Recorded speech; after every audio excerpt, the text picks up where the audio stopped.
Hello everyone.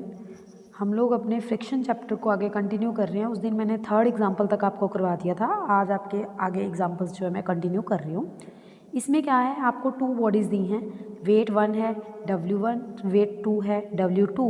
उनको किसी inclined plane पे, मतलब यहाँ पे दो इस तरह वेट लटकाए हैं। मान लो एक W1 है, दूसरा W2 है। जब W2 है तो इसकी रिएक्शन R2 जाएगी, जब W1 है तो इसकी रिएक्शन हमने ले ली R1। लाइट स्ट्रिंग से वो बांधे हुए हैं। ग्रेटर स्लोप ऑफ प्लेन, अगर coefficient of friction between bodies and plane first में μ1 है, सेकंड में आपका μ2 है। तो एक काम कीजिए, जो μ1 R1 ऊपर जाएगा, μ2 R2 जो है आपका यहाँ पे रहेगा। टेंशन जो है स्ट्रिंग आएगी आपकी T टेंशन, ठीक है। आपको μ1 μ2 दिए हुए थे। μ1 greater than tan alpha greater than μ2 means μ1 first जो है आपका वो उसकी डायरेक्शन जो है ज़्यादा बड़ी है अदर देन μ2।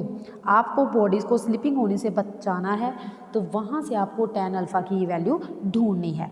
तो उसी हिसाब से अगर हम प्लेन की बात करें, ये एंगल हमारा अल्फ़ा रहेगा क्योंकि ये भी अल्फ़ा है, और यहाँ पे भी आपका एंगल अल्फ़ा रहेगा। ये वेट W1 है, ये वेट आपका W2 है। तो अगर मैं फिगर की तरफ चलूँ दोबारा, तो सबसे पहले देखिए μ1 R1 ऊपर जा रहा है, वेट आपका नीचे आ रहा है, नॉर्मल रिएक्शन इधर है, टेंशन नीचे आ रही है। तो मीन्स यहाँ पे मैं क्या कहना चाहती हूँ कि जो μ1 R1 है वो फर्स्ट लगेगा, W तो आपका नीचे आता ही आता है। अब जो फोर्स ऑफ फ्रिक्शन ऊपर जा रहा है तो टेंशन जो है उसको बैक लेके आने की कोशिश करेगी। तो इसीलिए मैंने चाहे μ1 R1 माइनस टी लिख देना, चाहे दूसरी साइड जाके उसको प्लस टी लिख देना। उसी तरह R1 के लिए वो आपको पता ही है W1 कोस अल्फा। अब बात करती हूँ मैं सेकंड वाले की। सेकंड वाले में आपको क्या करना है, वही R2 तो आपका W2 cos अल्फा है। अब जो μr है वो भी ऊपर की तरफ जा रहा है और स्ट्रिंग की टेंशन भी जो है ऊपर की तरफ ही है, तो दोनों सेम आएंगे और W2 साइन अल्फा आपका सेपरेट हो जाएगा। वहाँ से आपने क्या करना है, R2 की वैल्यू इसमें पुट कर देना, फर्स्ट में भी यही करना है। R1 की वैल्यू μr1 वाले में पुट करना, दोनों में से T की वैल्यू आएगी, दोनों को इक्वल कर देना और आपके पास tan अल्फा की वैल्यू आ गई। अब ये tan अल्फा आप इजीली समझ सकते हो कि कहाँ से आया। उसके बाद नेक्स्ट एग्जाम्पल जो है आपका वो है force acting parallel to rough inclined plane of inclination alpha to the horizontal just sufficient to draw a weight of plane is. जब प्लेन को ऊपर की तरफ लेके जा रहा है वो n टाइम्स है जो वो प्लेन के नीचे की तरफ आ रहा है, और आपको ये शो करना है। इसके लिए मैं आपको आर्टिकल्स पढ़ा चुकी हूँ। आर्टिकल्स का नंबर यहाँ पे लिखा हुआ है, मेरे पास रिटर्न नहीं है।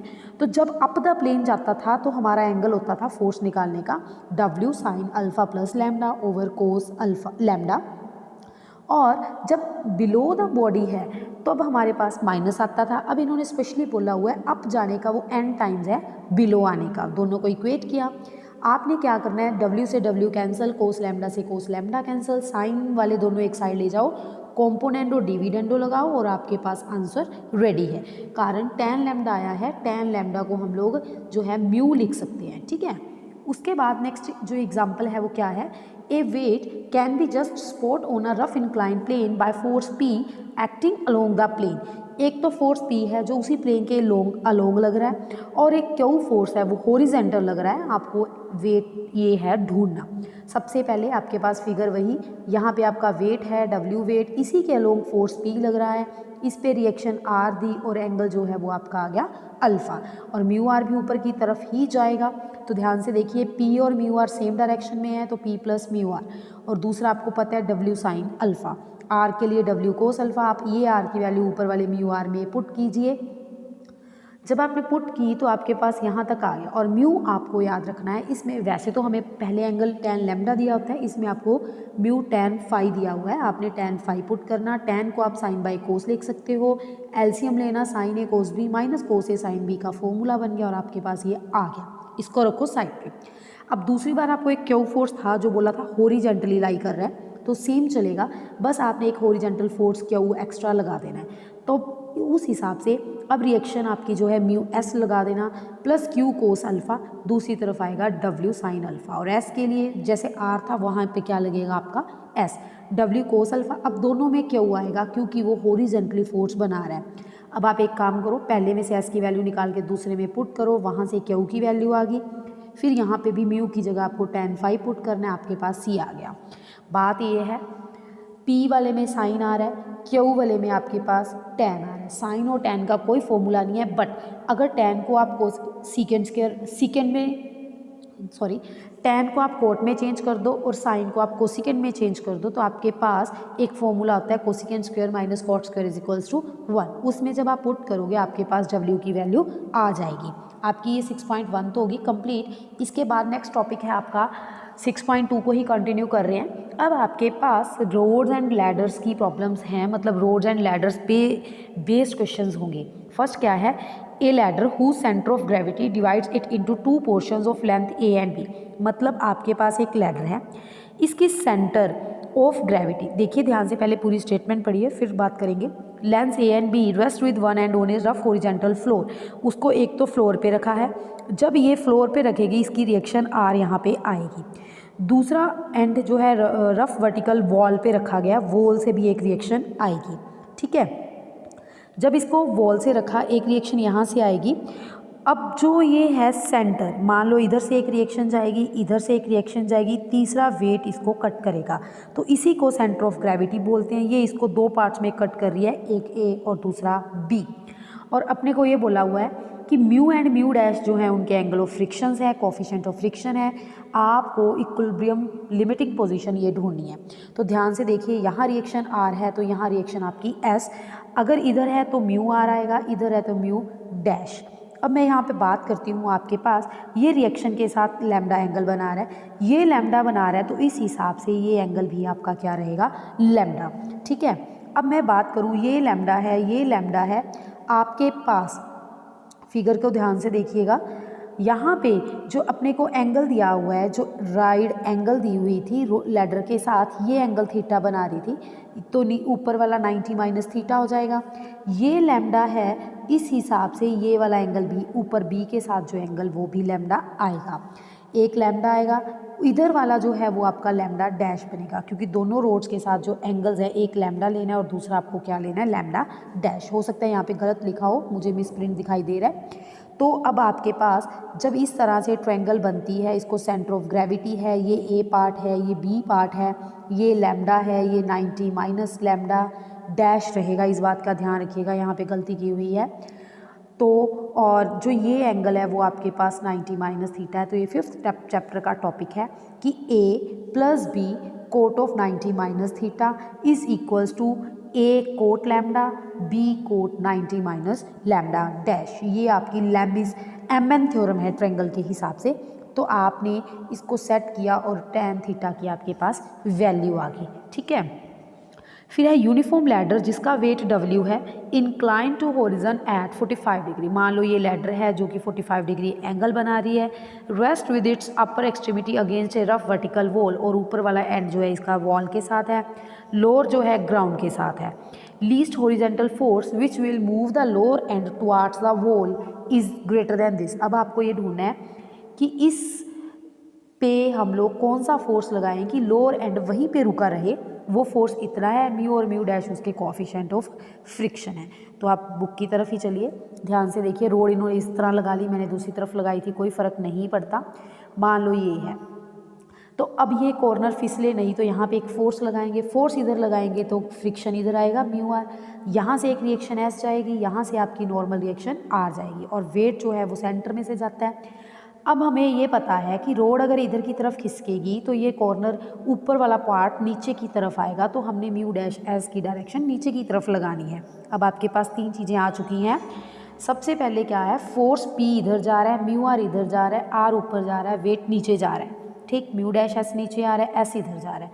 तो ध्यान से देखिए, म्यू आर और एस सेम डायरेक्शन में जा रहे हैं, पी आपका अपोजिट डायरेक्शन में जा रहा है, तो P is equals to mu R plus S.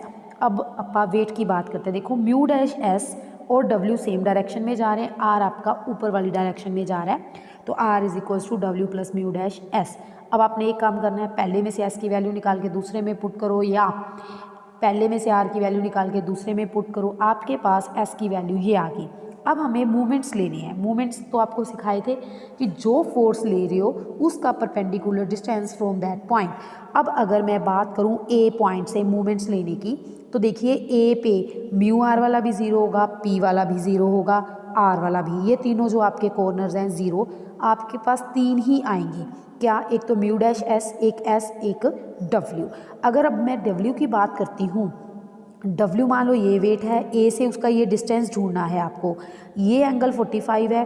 Total road की लेंथ अगर आप एल मान रहे हो तो हमारे पास हाफ लेंथ कितनी होएगी? एल। तो एल कोस 45 वो आ गया एल बाई √2, तो इसके साथ मैंने लगा दिया डब्ल्यू। ठीक है। अब म्यू डैश एस, उससे ओ से ए तक का परपेंडिकुलर डिस्टेंस है, तो वो आएगा 2l कोस 45। आपने वो भी निकाल लिया। अब एस के लिए जो परपेंडिकुलर डिस्टेंस है, इधर से ये मान लो या फिर ओ से बी तक का डिस्टेंस, वो आएगा साइन 45। तो उस हिसाब से आपके पास डब्ल्यू की ये वैल्यू आ गई। अब आपने क्या करना है, पी की वैल्यू ढूंढनी थी, यहाँ से पी को सॉल्व करो, आपका आंसर। क्या करना है, जो एस की वैल्यू थी उसको पुट भी करना है आपको। थर्ड एग्जाम्पल है आपका, क्या है? One end of heavy uniform rod A B can slide along a rough horizontal rod A सी।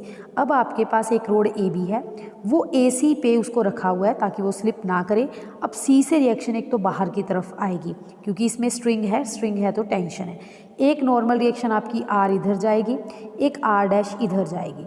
ठीक है, वो कौन सी जाएगी? जब ए से उसका डब्ल्यू पे सेंटर ऑफ ग्रेविटी आके वेट कट करेगा, तो आपके पास ये एंगल लैम्डा है। ठीक, ये लैम्डा आर और आर डैश भी आपस में लैम्डा बनाएंगे, ये 90 डिग्री होगा और ये एंगल आपका क्या होगा? अल्फ़ा। अगर ये अल्फ़ा है, ये भी 90, तो इधर वाला आपका आ गया 90 माइनस अल्फ़ा। ठीक है, क्योंकि देखिए ये लैम्डा है तो उस हिसाब से ये भी लैम्डा। अगर आप इस तरह से बात करते हो तो ये एंगल भी जो है आपका लैम्डा रहेगा। अब इस पर फिर वही एम थ्योरम जो मैं आपको बता रही थी कि अभी 5th चैप्टर में है, वो मैं आपको बाद में करवाऊंगी। क्या है? ए प्लस बी, दो हिस्से मान लीजिए और इक्वल रोड बोला हुआ है, तो आपने ए दो पार्ट्स हैं जो लेट कर लिए। ठीक है, तो ए प्लस ए कोट अल्फ़ा, क्योंकि इधर कोट अल्फ़ा है, ए कोट 90 माइनस अल्फ़ा, ए कोट लैम्डा। ठीक, वहाँ से कोट लैम्डा की वैल्यू आ गई, उसको सेट किया, आपके म्यू की जो है वैल्यू आ गई। इस तरह आपका 4th एग्जाम्पल क्या है? Uniform rod of length 2l rest in a vertical plane against and smooth vertical peg at height h। आपको क्या बोला हुआ है कि आपके पास एक रोड है ए बी, आपको फुल रोड की लेंथ 2l दी हुई है और कहीं ना कहीं इस तरह लटकाया है कि उसकी हाइट h है। यहाँ पे उसकी रिएक्शन अब s शो कर देंगे हम लोग, इस कॉर्नर पे r रिएक्शन जाएगी।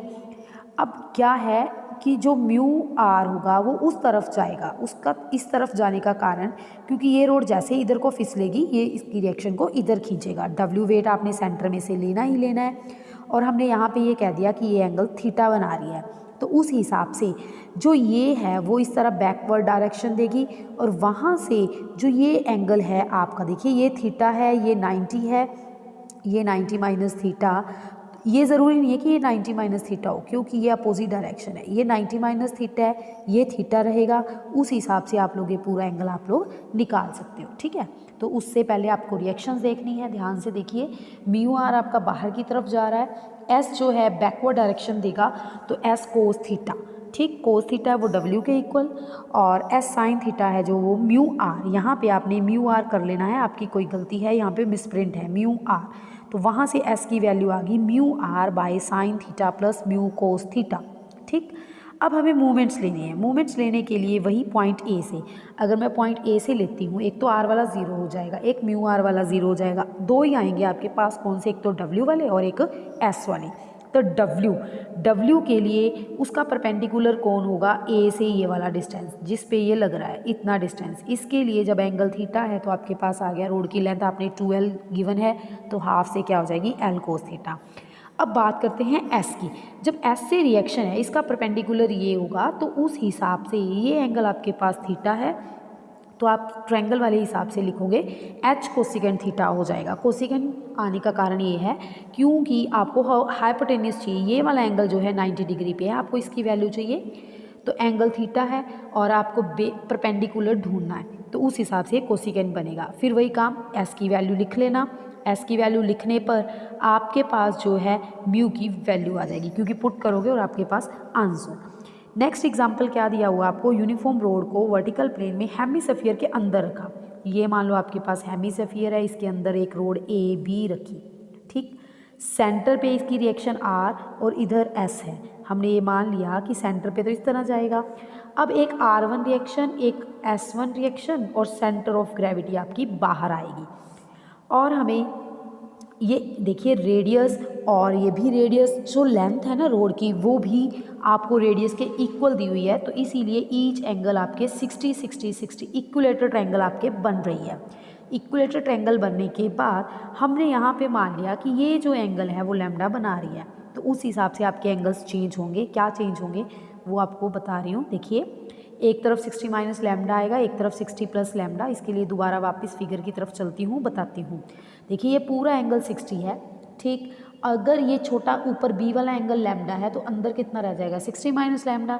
ये पूरा 60 है और हमें बाहर वाला चाहिए, तो एक आएगा 60 प्लस लैम्डा। दोनों पे एम थ्योरम जो है आपको लगानी है। आपने रेडियस आर ले ली, r plus r cot 90 minus alpha, एक बार माइनस एक बार प्लस, कोट को tan में कन्वर्ट करो, दोनों के फॉर्मूलाज खोलो और आपके पास एंगल की वैल्यू आ जाएगी। इस तरह आपका जो फ्रिक्शन टॉपिक है वो भी फुली कंप्लीट हो गया है। इसके बाद हम लोग अपना 7th चैप्टर करेंगे